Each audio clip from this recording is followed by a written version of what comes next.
Hello नमस्कार साथियों, एक बार फिर से स्वागत है आपका हमारे YouTube चैनल पर। दोस्तों, देवभूमि एजुकेशन पॉइंट पर आपको सुबह एक सेट देखने को मिला था जिसमें हमने कुनिंद शासकों से जितने भी इंपॉर्टेंट क्वेश्चन बन सकते थे जो एग्जाम में आने के जिनकी संभावना रहती है वो सभी डिस्कस के अभी दूसरा टॉपिक आप लोगों के सामने लेकर यहाँ पर को फिर से हाजिर हूँ। दोस्तों, आप देख सकते हैं यहाँ पर को कार्तिकेयपुर राजवंश से, ठीक है। तो कार्तिकेयपुर राजवंश से जितने भी इंपॉर्टेंट क्वेश्चन बनते हैं, जितने भी क्वेश्चन बन सकते थे और जिनके एग्जाम में आने की संभावना होती है, रिपीटेड क्वेश्चंस होते हैं, वो सभी हम आप लोगों से डिस्कस करने वाले हैं। दोस्तों, सबसे पहले आप वीडियो को लाइक कर लो अभी के अभी, हम फिर बढ़ते हैं आगे। चलिए स्टार्ट करते हैं आज का वीडियो। दोस्तों, तो सबसे पहले हम बात कर लेते हैं कतूरियों के कुछ सामान्य परिचय के बारे में। एक दो कुछ सामान्य चीजें हैं तो उनको मैंने अलग से इसमें लिखा हुआ है दोस्तों, ठीक है। तो देखेंगे आप यहाँ पर, जैसे कि देख पा रहे होंगे इस बॉक्स में मैंने यहाँ पर दिया है अलग से, जो कत्यूरियों का शासनकाल रहा था वो लगभग 700 ईस्वी से लगभग जो है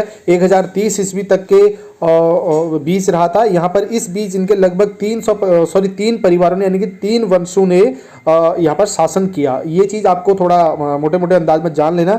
लेकिन 700 ईस्वी एक अप्रॉक्स डेट है दोस्तों, यहाँ पर इसकी कंफर्म डेट कोई भी नहीं बता सकता। कहीं पर 6.5 से 7 के बीच में लिखा होगा, कहीं पर कुछ, तो एक अप्रॉक्स डेट जो है यही इनकी है। लगभग इन्होंने 3 शताब्दी तक यहाँ पर शासन किया था, ठीक है। तो बात करें उसके बाद इनका जो प्रथम शासक था बसंत देव को उनके इसका प्रथम शासक माना जाता है कत्यूरी राजवंश का।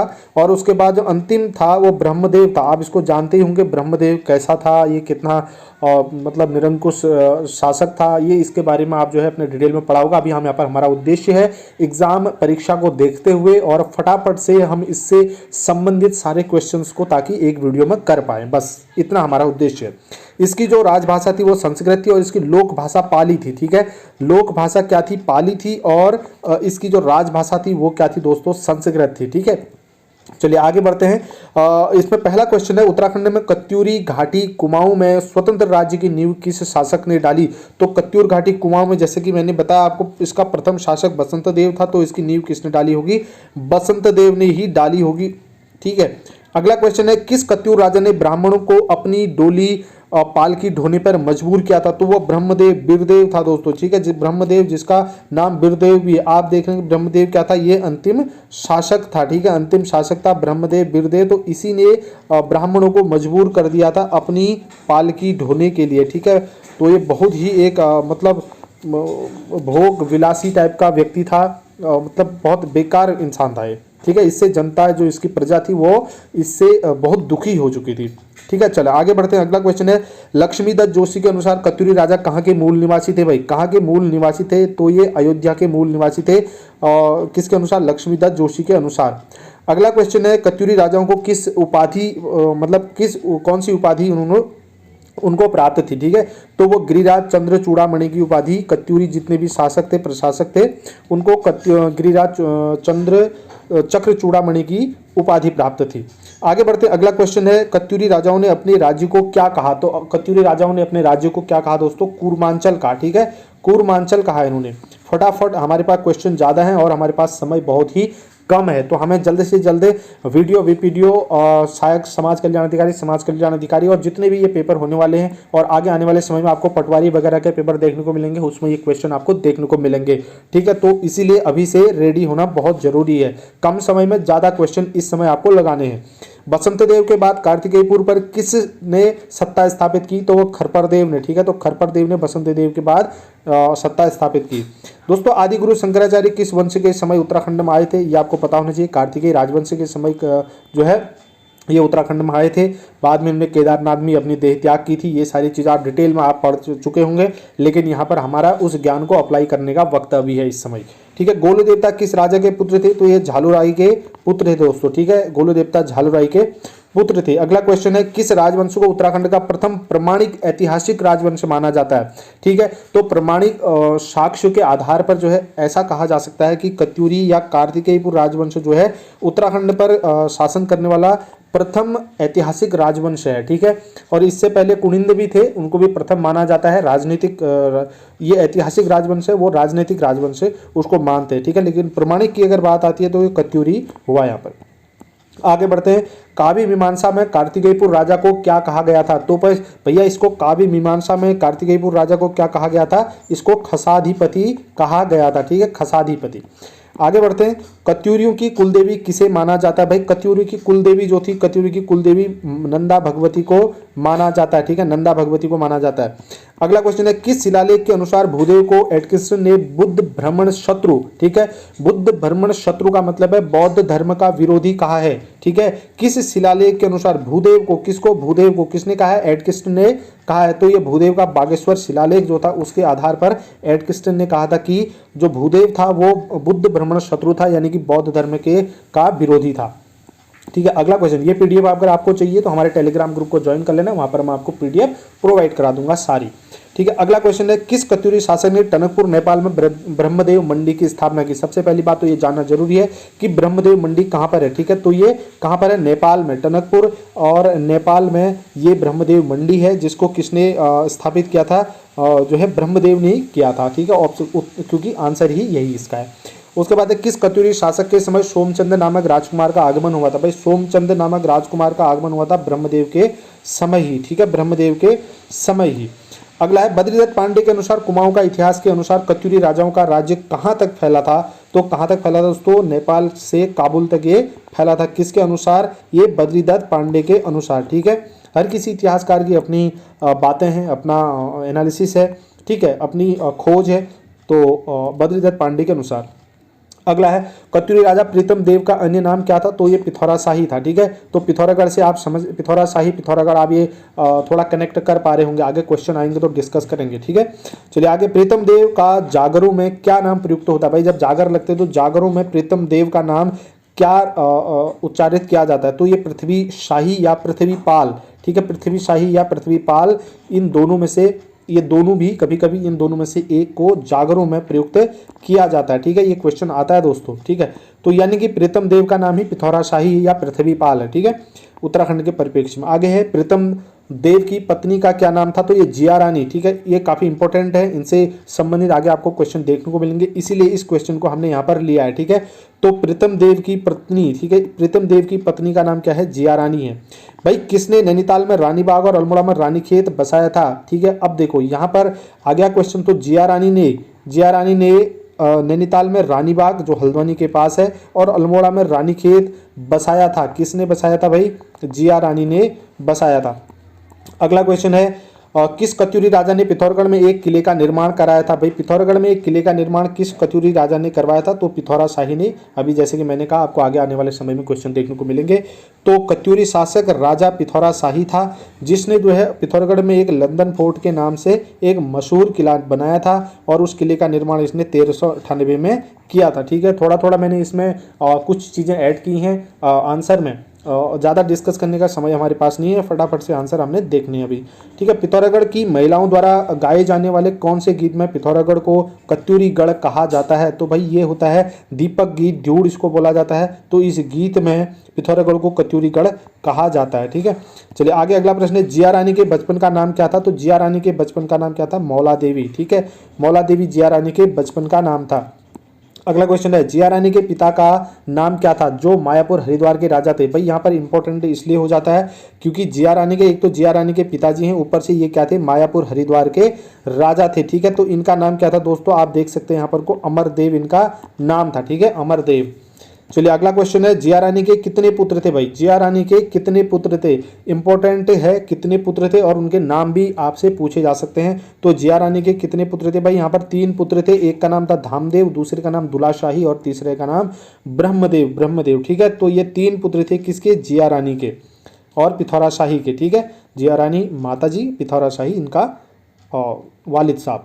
आगे बढ़ते हैं, जिया रानी और तैमूर की सेना के बीच किस क्षेत्र में युद्ध हुआ था? भाई जिया रानी और तैमूर के बीच युद्ध हुआ था, इनकी सेना के बीच युद्ध हुआ था रानीबाग में। ठीक है, तो रानीबाग में इनके बीच युद्ध हुआ था, यहीं पर गौला नदी पर इनकी हत्या हो गई थी। किसकी? जिया रानी की। ठीक है भाई, रानीबाग से होते हुए गौला नदी बहती है, तो इस गौला नदी पर ही इनकी हत्या हो गई थी जिया रानी की। ठीक है, किसके बीच युद्ध हुआ था? तैमूर के बीच, ध्यान रखना।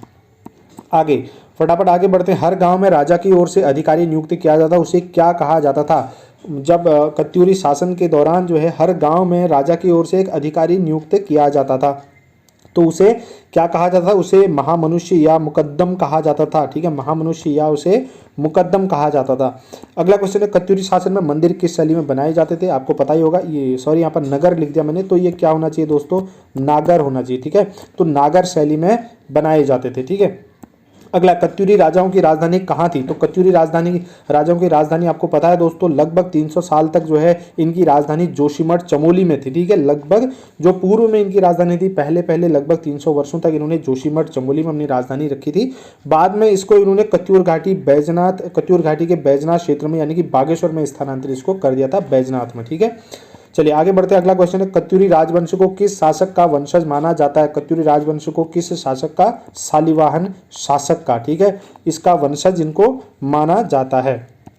अगला है, किसके शासनकाल को उत्तराखंड का स्वर्णकाल कहा जाता है?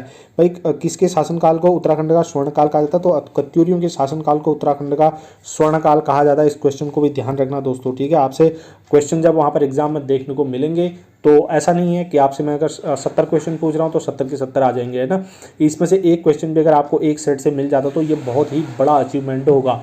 ठीक है, तो इसीलिए आपको ध्यान रखना होगा सारे क्वेश्चंस पर।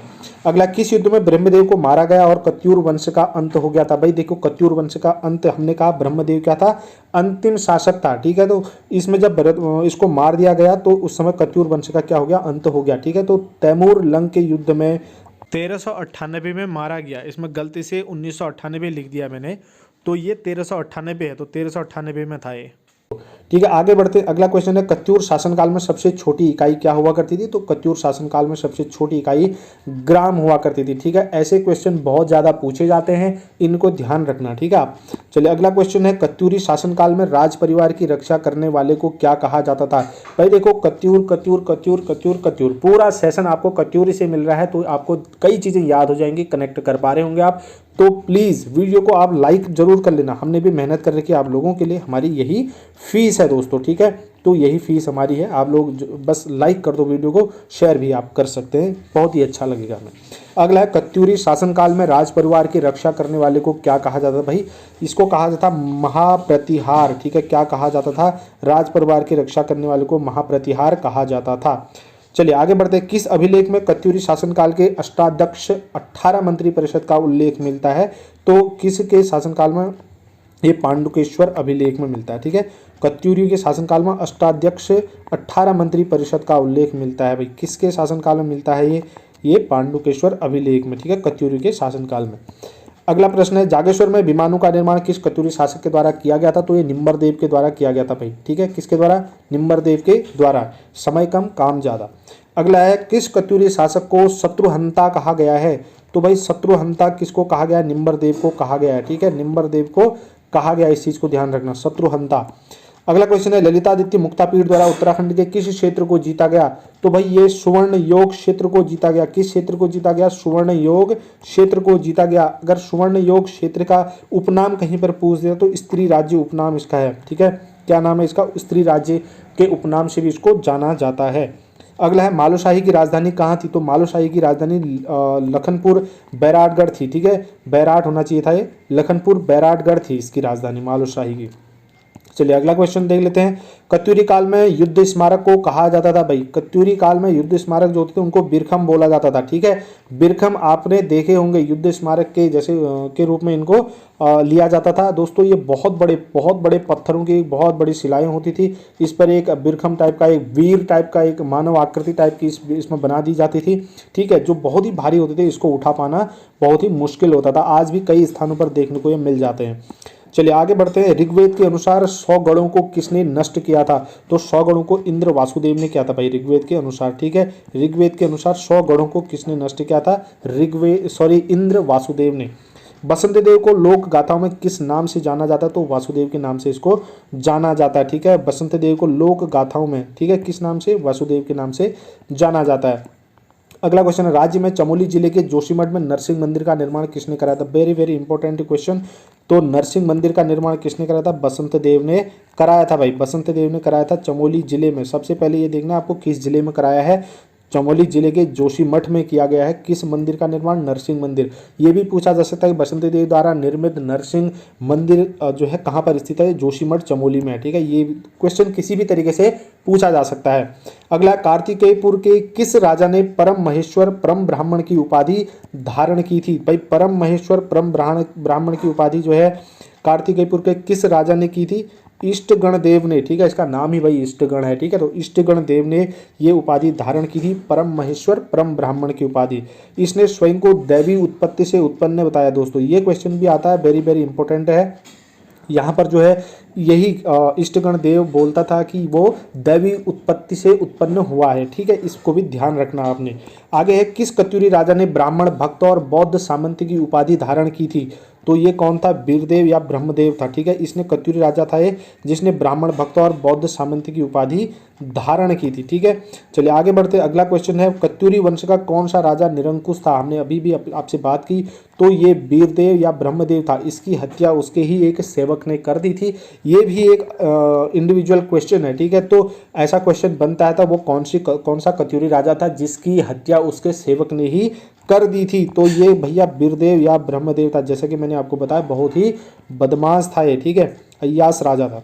चलिए आगे बढ़ते। कत्यूरी शासन में सर्वोच्च प्रशासनिक अधिकारी को क्या कहते थे? तो कत्यूरी शासन में जो सर्वोच्च प्रशासनिक अधिकारी हुआ करता था, बहुत इंपॉर्टेंट क्वेश्चन होते हैं इस प्रकार के, तो उसको अमात्य कहा जाता था।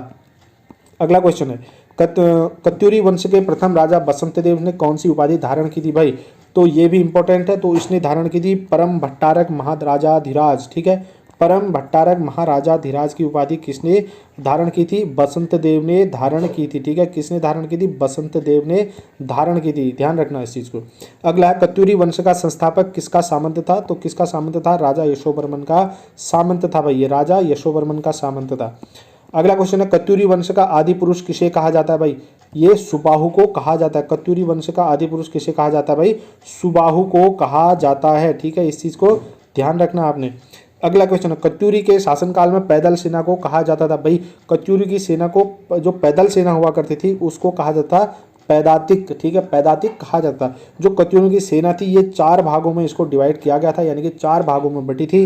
जो पैदल चलते थे उनको पदातिक कहते थे। जो घुड़सवारी की जो सेना थी वो अश्वारोही थे। जो गजारोही मतलब जो हाथियों वाली सेना थी, जो उष्ट्रारोही मतलब ऊंट वाली सेना थी। इनमें भी प्रत्येक में एक एक प्रमुख हुआ करता था। उनके नाम भी इंडिविजुअल मतलब अब सभी के व्यक्तिगत अलग अलग नाम हुआ करते थे। ज़्यादा हम यहाँ पर डिस्कस नहीं करेंगे।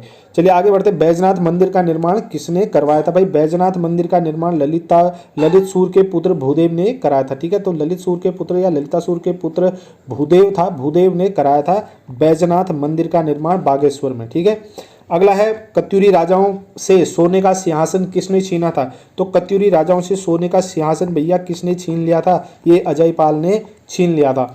अगला क्वेश्चन है, छमुना पातर कौन थी? भाई छमुना पातर कौन थी? ठीक है, तो छमुना पातर कौन थी? कत्यूरियों की नृत्यांगना थी। ठीक है, कत्यूरियों की नृत्यांगना थी, डांसर। चलिए अगला क्वेश्चन देख लेते हैं। कत्यूरी वंश में पल्लिका शब्द का क्या अर्थ है? भाई कत्यूरी राजवंश से संबंधित पल्लिका शब्द जो है ये ग्राम शासक के लिए प्रयुक्त होता था। ग्राम शासक के लिए प्रयुक्त होता था। ठीक है, ग्राम शासक के लिए। अगला है, कत्यूरी राजवंशी की कुल देवी का क्या नाम था? तो ये कोट भ्रामरी या नंदा जो है इनके कुल देवी का नाम था। किसके? कत्यूरियों के। ठीक है, ये चीज को ध्यान रखना है, क्वेश्चन आ सकते हैं एग्जाम में। अगला क्वेश्चन है, कत्यूरी काल में सर्वाधिक ताम्रपत्र किस राजा से प्राप्त हुए हैं? तो कत्यूरी काल में सर्वाधिक ताम्रपत्र किस राजा के प्राप्त हुए? भाई ललित भूदेव के प्राप्त हुए। ठीक है, सर्वाधिक ताम्रपत्र ललित भूदेव के प्राप्त हुए हैं। अगला है, आर्यों का मुख्य व्यवसाय। तो आर्यों का मुख्य व्यवसाय क्या था दोस्तों? कृषि अनाज को कर के रूप में लिया जाता था। तो कृषि अनाज को जो है क्या क्या था, सॉरी यहाँ पर आर्यों लिख दिया मैंने, ये कत्यूरियों होगा। ठीक है, कत्यूरियों। ठीक है, तो कत्यूरियों का जो मुख्य व्यवसाय था यानी कि जिससे आमदनी होती थी उनकी, वो क्या था? तो वो क्या करते थे, वो प्रशासक, वहाँ के शासक जो थे वो कृषि अनाज को कर के रूप में लेते थे। ठीक है, आगे बढ़ते। प्रांतों जिलों को कहा जाता था। प्रांतों और जिलों को क्या कहता था दोस्तों? भुक्ति कहा जाता है। जिलों का जो प्रशासन होता था वो उपरीक के अधीन होता था। ठीक है, जिलों का प्रशासन कौन देखता था? उपरीक देखता था। एक हिसाब से डीएम टाइप के होंगे। ठीक है, चलिए आगे बढ़ते हैं। भूमि मापन की विधियां क्या थी? भूमि मापन की विधियां उस समय दोस्तों द्रोण मापन था और नाली मापन था। ठीक है, द्रोण मापन और नाली मापन जो है भूमि मापन की विधियां हुआ करती थी कत्यूरी शासनकाल के अंतर्गत। अगला है, भूमि नापने वाले अधिकारी को क्या कहा जाता था? तो भूमि नापने वाला जो अधिकारी था उसको प्रमतवार कहा जाता था। ठीक है, प्रमतवार कहा जाता है भूमि मापने वाले अधिकारी को। ठीक है, चलिए अगला क्वेश्चन देख लेते हैं फटाफट। किस मूर्ति को राहुल सांकृत्यायन ने भारत की सबसे सुंदर मूर्ति कहा है? तो भाई राहुल सांकृत्यायन ने किस मूर्ति को भारत की सबसे सुंदर मूर्ति कहा? ये है काली मठ की हर गौरी मंदिर मूर्ति को। ठीक है, काली मठ की हर गौरी मंदिर की मूर्ति को।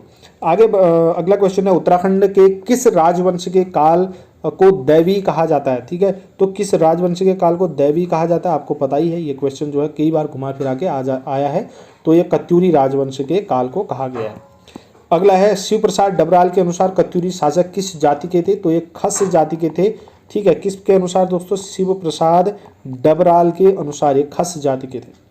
अगला, कत्यूरी वंश का सर्वाधिक प्रतापी और शौर्यवान राजा कौन था? भाई ये ललितासुर था। ठीक है, सर्वाधिक प्रतापी और शौर्यवान नरेश। ठीक है, तो ये कौन था भाई? कौन था ये?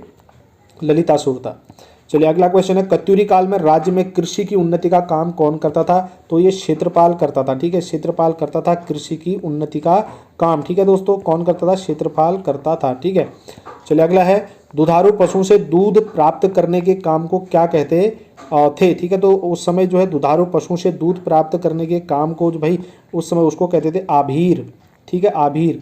आभीर किसे कहा जाता था भी क्वेश्चन पूछा जा सकता है। तो दुधारू पशुओं से दूध प्राप्त करने के काम को उस समय कहते थे आभीर।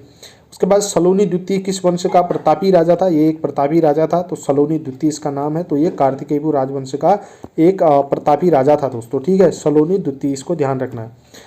अगला क्वेश्चन देख लेते हैं, पाकिस्तान की स्वात घाटी के शिल्प समान बर्तन उत्तराखंड में कहाँ से प्राप्त हुए? तो ये मलारी गांव चमोली से प्राप्त हुए। ठीक है, पाकिस्तान की स्वात घाटी के समान जो है घाटी के शिल्प समान बर्तन, वहाँ की शिल्पकला के से संबंधित मतलब वैसी बर्तन है, तो ये उत्तराखंड में मलारी गांव चमोली से प्राप्त हुए। बहुत ही इंपॉर्टेंट क्वेश्चन है। अगला है, मानव के हाथों में हाथ डालकर नृत्य करते चित्रित किया गया है। तो लोथाप अल्मोड़ा में, आपको पता ही है, बहुत ही important, very very important question, लोथाप अल्मोड़ा। अगला क्वेश्चन है, गंगोलीहाट वृद्ध भुवनेश्वर मंदिर का निर्माण किसने करवाया था? तो गंगोलीहाट वृद्ध भुवनेश्वर मंदिर का निर्माण दोस्तों किसने कराया? आसंत देव की रानी सुभद्रा ने करवाया था। ठीक है, गंगोलीहाट वृद्ध भुवनेश्वर, पाताल भुवनेश्वर आप गए होंगे। ठीक है, तो रानी सुभद्रा ने गंगोलीहाट वृद्ध भुवनेश्वर मंदिर का निर्माण आसंत देव की रानी सुभद्रा देवी ने करवाया था। ठीक है, चलिए ये आपके 70 क्वेश्चन थे कत्यूरी या कार्तिकेयपुर राजवंश से। यही क्वेश्चन आते हैं, इसी में से कोई एक आध क्वेश्चन आपको देखने को मिलेगा। प्रत्येक टॉपिक को लेकर हम आजकल जो है एग्जाम होने तक लगभग कोशिश करेंगे एक दिन के 2 से 3 वीडियो हम आप लोगों के लिए अपलोड कर पाए, ज़्यादा से ज़्यादा क्वेश्चन उसके अंतर्गत आ पाए, ताकि पेपरों में कोई भी क्वेश्चन आपसे ना छूटे। दोस्तों हमें ज्वाइन कर लेना टेलीग्राम, इस पीडीएफ को आप टेलीग्राम पर ले सकते हैं। टेलीग्राम लिंक आपको मिल जाएगा, पीडीएफ में भी मिल जाएगा और हमारे डिस्क्रिप्शन में मिल जाएगा। ट्विटर पे हमें फॉलो कर लेना, यूट्यूब पर हमें ज्वाइन करके फेसबुक पेज और इंस्टाग्राम सब जगह पर हम आपको मिल जाएंगे। इंस्टाग्राम पर भी हमें फॉलो करना, लिंक ये रहा दोस्तों आपके सामने। ठीक है, चलिए हम नेक्स्ट वीडियो में, तब तक के लिए ढेर सारी शुभकामनाएं दोस्तों। और क्या कहते हैं, इससे ज़्यादा कुछ नहीं कह सकता, बस उम्मीद करता हूँ कि आपने वीडियो को लाइक कर लिया है। चलिए धन्यवाद।